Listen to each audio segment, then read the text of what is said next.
ये कहानी सुनने के बाद आप अकेले बिस्तर पर सोने से पहले एक बार जरूर सोचेंगे, क्योंकि ये कहानी है उस डायन की जो हर अमावस्या पर एक औरत को ले जाती है जिंदा।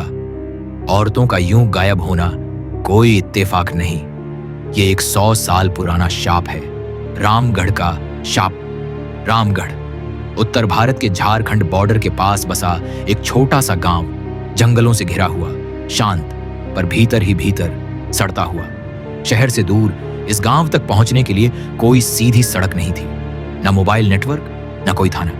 बस एक टूटी फूटी सड़क जो जंगलों से होकर जाती थी, और रात को वहां एक परिंदा तक पर नहीं मारता। गांव में मुश्किल से 300 लोग, पर हर किसी की जुबान पर एक ही नाम था।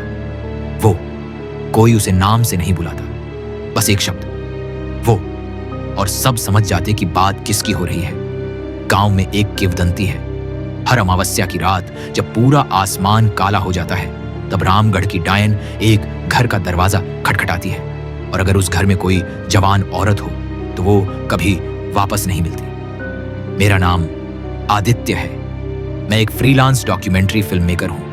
मैं ऐसे ही गांवों, पुरानी परंपराओं, रहस्यमयी किस्सों पर काम करता हूं। 2023 की गर्मियों में मुझे रामगढ़ के बारे में एक पुरानी किताब में पढ़ने को मिला, शापित गांवों का इतिहास।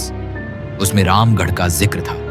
पहले तो लगा ये सब फर्जी होगा, लोक कथा टाइप चीज, लेकिन फिर मैंने पाया कि उस गांव के आखिरी 2 सरपंचों की पत्नियां अमावस्या की रातों में ही गायब हुई थी। कोई सुराग नहीं, कोई शव नहीं, कोई खून भी नहीं, बस गायब। मैंने सोच लिया यहीं जाऊंगा, कैमरा लेके, रिकॉर्डर लेके, गांव वालों से बात करूंगा, अमावस्या की रात वहीं रुकूंगा, सब कुछ डॉक्यूमेंट करूंगा। मैं 27 जुलाई की सुबह रामगढ़ पहुंचा। गांव में कदम रखते ही जो सन्नाटा था वो कुछ और ही कह रहा था। बच्चे खेल नहीं रहे थे, औरतें खिड़कियों से झांक रही थीं, और मर्द वो मुझे ऐसे देख रहे थे जैसे मैं किसी जलती हुई चिता से निकला हुआ भूत हूं। गांव के बुजुर्ग रघुवीर काका ने मुझे पास बुलाया। बाबू, तुम वापस चले जाओ, यहां कुछ ऐसा है जो तुम्हें चैन से मरने भी नहीं देगा। मैं हंस पड़ा। काका, मैं डरने वालों में से नहीं हूं। उन्होंने कहा, डरना तो तब शुरू होता है बाबू जब सांसें चल रही होती हैं, पर दिल थम चुका होता है। गांव का एक पुराना स्कूल मुझे ठहरने के लिए दिया गया। रात का वक्त आया और बिजली वैसे ही नहीं थी। मैं अपनी टॉर्च और कैमरे के साथ बाहर निकला, गांव की गलियों में घूमने। गली का हर खंभा, हर पेड़, हर दरवाजा मुझे देख रहा था, ऐसा लग रहा था। मैंने कैमरा ऑन किया, रिकॉर्डिंग चालू। तभी पीछे से किसी औरत की धीमी सी हंसी सुनाई दी, बहुत धीमी, जैसे हवा में बुदबुदाहट हो। मैं पलटा, कुछ नहीं था। दूर एक पेड़ के नीचे कोई खड़ी थी, लंबा सा सफेद घूंघट, पर पैर उल्टे। मैं कांप गया, टॉर्च उसकी तरफ की, पर वहां कुछ नहीं था। अगले दिन गांव के पुजारी से मिला। उन्होंने कहा, यह डायन नहीं, श्राप है, और यह तब तक जारी रहेगा जब तक उस रात की काली सच्चाई सबके सामने नहीं आएगी। मैंने पूछा, कौन सी रात? उन्होंने सिर झुका लिया। 100 साल पहले की अमावस्या, जब पूरे गांव ने मिलकर एक मासूम औरत को डायन कहकर जिंदा जला दिया था, और अब उसकी आत्मा हर 100वें साल बदला लेने लौटती है। 29 जुलाई की रात थी, अमावस्या की रात। मैंने कैमरे का सेटअप किया, माइक्रोफोन ऑन। पूरा गांव शांत था। रात के ठीक 12:17 पर स्कूल की खिड़की अपने आप खुली, ठंडी हवा अंदर घुसी, मोमबत्ती अपने आप बुझ गई। मैंने अपने कमरे के बाहर किसी के चलने की आवाज सुनी, एकदम धीमी, खिसटने जैसी। मैं बाहर निकला और तब देखा एक औरत सफेद साड़ी में उल्टे पांव चलती हुई उस सरपंच के घर की ओर जा रही थी, जिसकी बहू 20 दिन पहले ही ब्याह कराई थी। मैं चिल्लाया, रुको, कौन हो तुम? वो पलटी नहीं, बस चलती रही, और अगले ही पल उसका पूरा शरीर हवा में उठ गया और वो ऐसे गायब हुई जैसे कभी थी ही नहीं। सुबह सरपंच का दरवाजा खुला मिला और उनकी बहू नहीं थी। बस दरवाजे पर खून से लिखा था, एक और, बाकी हैं 5। जिस चीज को हमने अंधविश्वास समझा, असल में वही हमारी बर्बादी की वजह बनी। रामगढ़ की सुबह हमेशा अजीब होती है। न धूप सही से निकलती है, न चिड़ियां चहचहाती हैं। 29 जुलाई की रात जो कुछ हुआ, उसके बाद गांव में एक अजीब डर बैठ गया था। सरपंच की बहू अब भी लापता थी। पूरा परिवार खामोश था, जैसे उन्हें पहले से पता हो कि यह होने वाला है। मैंने गांव के पुजारी से फिर मिलने का फैसला किया।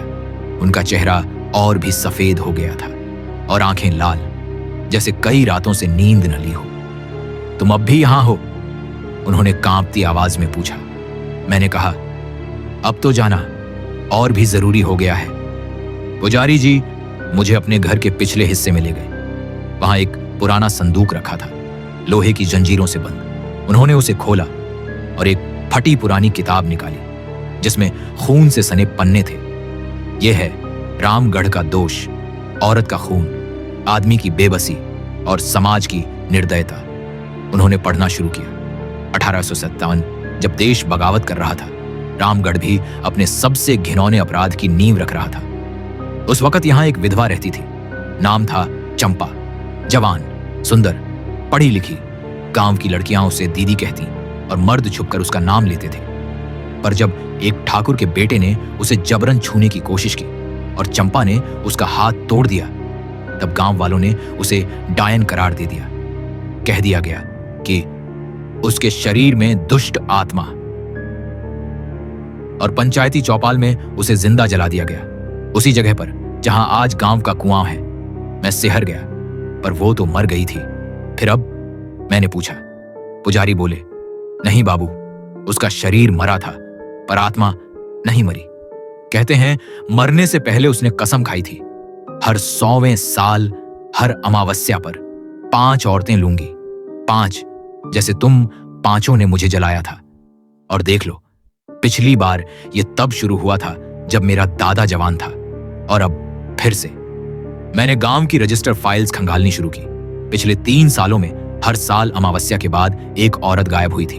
1 नीलम देवी 2021, 2 रूबी कुमारी 2022, 3 सावित्री 2023, अब सरपंच की बहू 4, बस एक और फिर क्या शाप पूरा हो जाएगा या कुछ और खौफनाक होगा?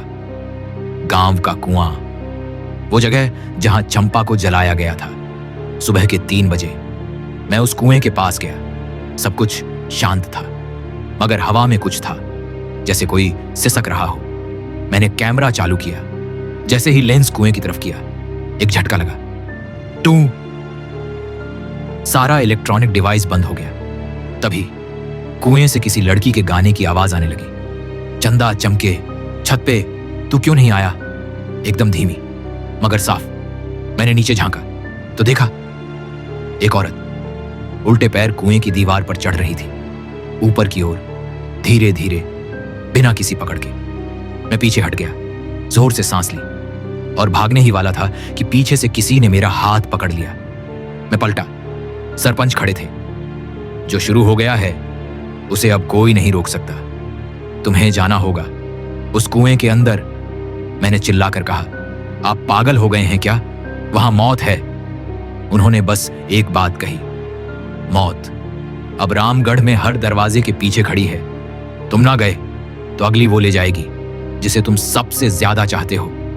रात को 2:39 मैं कुएं के किनारे बैठा रहा, सांसें तेज, दिल धड़कता नहीं, दौड़ता हुआ। और तभी कुएं से अचानक एक तेज चीख आई, मुझे वापस ला, मुझे इंसाफ चाहिए वरना सबको ले जाऊंगी। कुएं का पानी ऊपर उठने लगा, जैसे खून की तरह गाढ़ा हो रहा हो। और फिर दिखी वो चंपा। उसका जला हुआ चेहरा आधा गल चुका था, आंखें लाल और बाल इतने लंबे कि जमीन तक आ जाएं। वो जोर से चीखी, तू ही है आखिरी गवाह। अब जो होगा वो कोई नहीं रोक पाएगा। हर शाप की एक सीमा होती है, लेकिन जब इंसान अपना ज़मीर खो दे तो वो शाप कभी नहीं टूटता, वो पीढ़ियों तक चलता है। रामगढ़ का आसमान अब और ज्यादा भारी हो गया था। गांव में अजीब सी गंध फैल चुकी थी, जैसे कुछ सड़ा हुआ हो, लेकिन साफ दिखे नहीं। 4 औरतें जा चुकी थीं, अब 5वीं कौन होगी? इसका डर हर घर में पल रहा था। बुजुर्ग औरतें घरों में हवन करवा रही थीं, माएं अपनी बेटियों को छुपा रही थीं, लेकिन हर किसी की निगाह एक ही तरफ थी। रानी 23 साल की, स्कूल टीचर, गांव में पिछले साल ही ट्रांसफर होकर आई थी, बिना परिवार की, अकेली, सीधी सादी, और अब शायद अगली। मैंने रानी से बात की। आप डरती नहीं? मैंने पूछा। वो मुस्कुराई, लेकिन उसकी आंखों में आंसू थे। डरती हूं, पर भाग कहां सकती हूं। गांव छोड़ो, शहर चली जाओ, मैंने कहा। उसने सिर हिलाया। रुकना मेरी मजबूरी है। मेरी मां की मौत भी इसी गांव में हुई थी, उसी कुएं के पास। मैं सन्न रह गया। आपकी मां? हां, उसका नाम भी चंपा था। उस एक पल में जैसे सब कुछ ठहर गया। क्या यही वजह है? क्या डायन को चंपा की बेटी चाहिए? क्या ये बदला और भी गहरा है? रानी ने कहा, मैं जब छोटी थी, मेरी मां हमेशा कहती थी, अगर कोई दिन आए जब सारा गांव तुझसे मुंह फेर ले, तो जान लेना मैं लौट रही हूं। शायद वो दिन आ गया है। रात आई, अमावस्या के बाद की रात। गांव में बिजली नहीं थी। मैंने रानी को अपने कैमरा सेटअप वाले स्कूल में बुलाया ताकि वो अकेली न रहे। रात के 1 बज चुके थे। मैं बाहर पहरा दे रहा था। तभी अचानक जोर की आंधी चली। दूर से कुएं की बाल्टी जोर से बजने लगी। टन टन टन टन टन। फिर सुनाई दी वही आवाज, 5वां, अब वक्त हो गया है। मैं भागा अंदर। रानी वहां नहीं थी। दरवाजा खुला था और जमीन पर चूड़ियों के टूटने की आवाजें आ रही थी। मैंने देखा, जमीन पर खून से लिखा था, तू बचा सकता है अगर सच्चाई जान सका। रानी गायब थी। मैं अकेला था, कैमरा, टॉर्च और दिल में एक तूफान लेकर। पुजारी के पास भागा। वो दरवाजा खोलकर खड़ा था, जैसे मुझे आने का इंतजार कर रहा हो। तू भी फंस चुका है बाबू, अब पीछे नहीं हट सकता। क्या आप जानते हैं रानी कहां है? मैंने चीखा। उन्होंने कहा, जहां 100 साल पहले चंपा को जलाया गया था, उसी जंगल में, पुराने शमशान के पास, जहां अब सिर्फ राख बची है। मैं सीधा जंगल की ओर भागा। चारों तरफ कोहरा और धुंध, सांस लेना भी मुश्किल। अचानक पेड़ों के बीचों बीच एक तांत्रिक खड़ा मिला, पूरे बदन पर राख, सिर पर खोपड़ी का मुकुट और आंखों में आग। तू उसे नहीं बचा सकता। चंपा अब अधूरी नहीं है, पर अगर तू सच जानना चाहता है तो उसका दर्द अपने अंदर उतारना होगा। उसने मेरी हथेली पर एक नुकीली हड्डी से चीरा लगाया और खून से कुछ मंत्र जमीन पर लिखा। अब देख और सुन वो जो तू नहीं जानता। और फिर मेरे सामने जैसे समय पलट गया। 1860 का रामगढ़, एक नंगी पीठ पर चाबुक बरसता है। डायन है, डायन है। 5 आदमी एक अकेली औरत को रस्सियों से बांधते हैं। वो चिल्लाती है, मैंने कुछ नहीं किया, भगवान के लिए छोड़ दो। लेकिन कोई नहीं सुनता। उसी चंपा को जिंदा आग में झोंक दिया जाता है, पर मरने से पहले वो जोर से चिल्लाती है, मेरी बेटी लौटेगी और तुम सबको जला देगी जैसे तुमने मुझे जलाया था। मैं होश में आया। आंखों में आंसू थे। चंपा निर्दोष थी और गांव ने मिलकर उसे मार डाला। रानी उसी की बेटी है और वो सिर्फ इंसाफ मांग रही है। पर सवाल ये है, क्या अब भी कुछ बचाया जा सकता है? गांव लौटते ही हर दरवाजे पर लाल धागे बंधे हुए थे। लोगों ने अपने घरों को बंद कर लिया था, पर देर हो चुकी थी। एक एक करके घरों से औरतों की चीखें आने लगीं। गांव फिर से वही इतिहास दोहरा रहा था। शाप अगर जमीन से बंधा हो तो एक सीमित तबाही करता है, लेकिन जब शाप को आत्मा का रास्ता मिल जाए तो वो जहां चाहे वहां पहुंच जाता है। रानी अब तक नहीं मिली थी। गांव की सड़कों पर अजीब सन्नाटा था, पर इस बार डर सिर्फ गांव वालों के चेहरों पर नहीं, आसमान में भी दिख रहा था। एक अजीब सी गंध हवा में फैल रही थी, कच्चे मांस, जली हुई रूह और ताजे खून की मिली जुली बू। मैंने तय किया, ये शाप अब गांव तक सीमित नहीं है। अब ये किसी एक शरीर में बंधा नहीं, ये चल पड़ा है लोगों की यादों, पीड़ाओं और जमीर के रास्ते से। मैंने पुलिस को फोन करने की कोशिश की, पर फोन नेटवर्क ही नहीं था। सोचा शहर लौट जाऊं, पर जैसे ही गांव की सीमा पार करने की कोशिश की, कार बंद हो गई। इंजन चालू ही नहीं हो रहा था। चारों तरफ जंगल में धुंध भर गई और फिर सुनाई दी वही आवाज, तू भाग नहीं सकता, तूने देखा है, अब तुझे दिखाना होगा। मैं पैदल ही गांव से 4 किलोमीटर दूर की हाईवे तक चलने लगा। रास्ते में हर पेड़ मुझे घूरता लग रहा था, हर शाख से जैसे कोई झूल रहा हो। तभी एक बस आई जो रुक गई। मैं चढ़ गया। बस में सिर्फ 3 लोग थे, एक अधेड़ उम्र की औरत, एक बूढ़ा बाबा और एक बच्चा जो लगातार मुस्कुरा रहा था। बस में बैठते ही नींद सी छाने लगी और फिर सपना नहीं, लेकिन सपना जैसा कुछ। एक मंदिर का दृश्य। चंपा हाथ जोड़कर बैठी है और उसके सामने 5 पंच हाथ में पत्थर लिए खड़े हैं। माफ कर दो, मैंने कुछ नहीं किया। वो गिड़गिड़ा रही है, लेकिन उन्हें कोई फर्क नहीं पड़ता। तभी मंदिर की मूर्ति की आंखों से खून बहने लगता है और एक दमदार आवाज गूंजती है, जिसने निर्दोष को मारा है अब वही उसका शरीर बनेगा। मैं झटके से जागा। बस एक कच्चे पुल पर खड़ी थी। ड्राइवर गायब था, बाकी लोग भी। मैं जैसे ही बाहर आया, सामने पुलिस पोस्ट था। अंदर एक इंस्पेक्टर बैठा था, नाम था त्रिपाठी साहब। मैंने सब बताया, गांव, रानी, डायन, गायब औरतें। वो चुपचाप सुनते रहे, फिर बोले, अजीब बात है, 2 दिन पहले ही एक रिपोर्ट आई थी कि एक लड़की सफेद साड़ी में उल्टे पांव चलती हुई शहर के एक अस्पताल में देखी गई। मैं सन्न रह गया। कौन लड़की? नाम नहीं पता, लेकिन जिसने देखा अब पागल खाने में है, बस इतना कहता है। उसके पास जिस्म नहीं था, पर उसकी परछाई मेरे सीने में घुस गई। मैंने उस आदमी से मिलने की गुजारिश की। वो बिस्तर पर था, कांपता हुआ, आंखें फटी फटी। मेरे आते ही जोर से चिल्लाया, रानी मत देखो मेरी तरफ, मेरी मां को छोड़ दो। मैं पास गया। उसने मेरा हाथ पकड़ा। वो तुझे नहीं मारेगी जब तक तू उसका सच जिंदा रखेगा, पर याद रखना, वो अब इंसान नहीं, अब उसे जिस्म नहीं चाहिए, उसे साया चाहिए। उसी रात मुझे अस्पताल के सीसीटीवी फुटेज मिले। रात के 2-3 पर कैमरे में दिखा एक औरत, लंबे उल्टे बाल, चेहरा नहीं दिखा, सीधा अस्पताल के वार्ड में घुसी और जैसे ही एक नर्स उसके पास आई, नर्स हवा में उड़ गई और सीधा दीवार में धंस गई। अगली फ्रेम में बस खून था और दीवार पर खून से लिखा था, अब शहर की बारी है। मैंने त्रिपाठी साहब से कहा, हमें रामगढ़ चलना होगा, यही रोकने का एक तरीका है।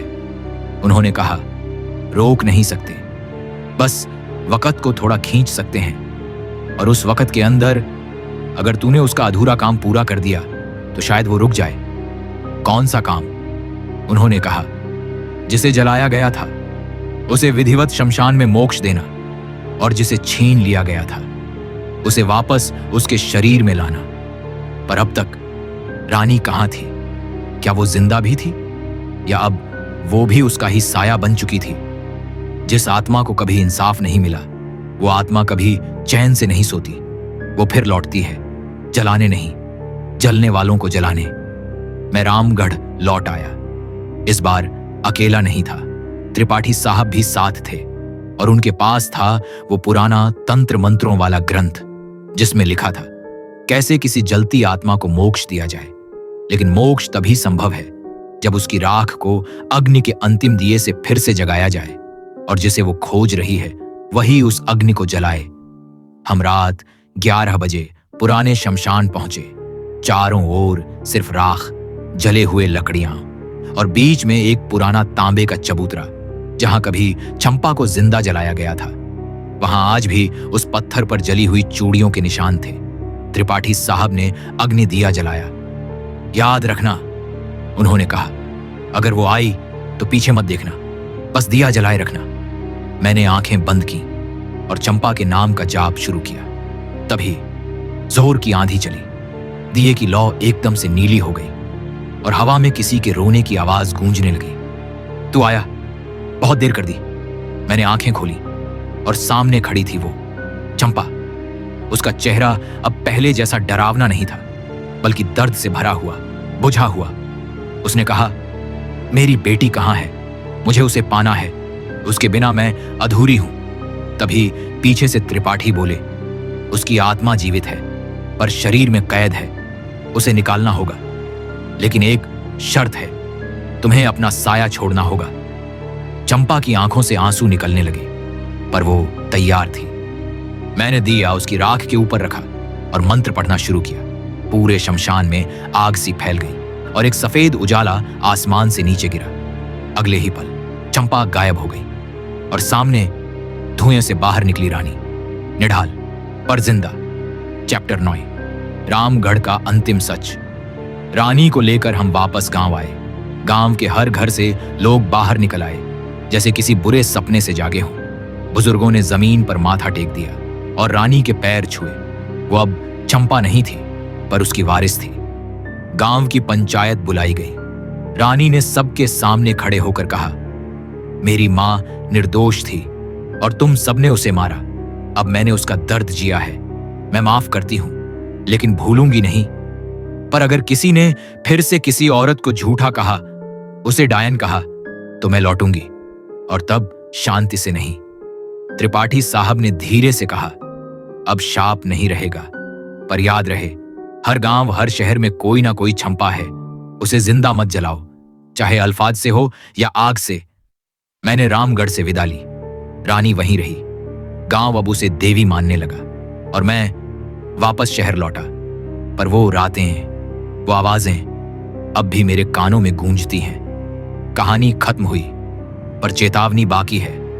अगर अगली अमावस्या की रात आपको किसी औरत की धीमी हंसी सुनाई दे या उल्टे पांव चलती परछाई दिखे, तो एक बार पीछे जरूर देखिएगा। शायद किसी चंपा की रूह अब भी इंसाफ मांग रही हो।